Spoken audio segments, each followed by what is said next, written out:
If you're going to study, sir, yung package 9 namin is twice na matipid yan sa 7. Just for example, no, sa 7, yung electric bill mo is 10,000, sa 9, 5K lang. Diba sa ice machine, sir, the more na lumalaki, mas maaksaya sa kuryente. Sa water, mentras lumalaki, nagiging efficient. Baliktad.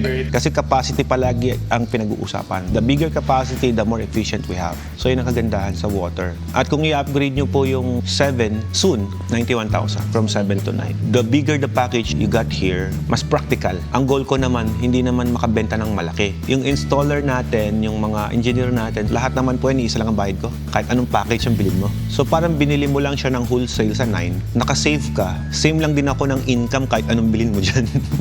Kasi ang binabayaran natin, sir, hindi lang naman yung pyesa. Ang binabayaran nyo yung service. When you say service? Okay, yung service kasi natin, sir, we have warranty sa mga machines natin. Meron tayong mga pipes and fittings na ginagamit. So lahat po yun, nakatap sa machine. Kumbaga, ako nang bahala doon. Nakalagay pa rin dyan. Yun yung service na ginagawa namin. Okay. Yung pagbuo namin ng system for you. Okay.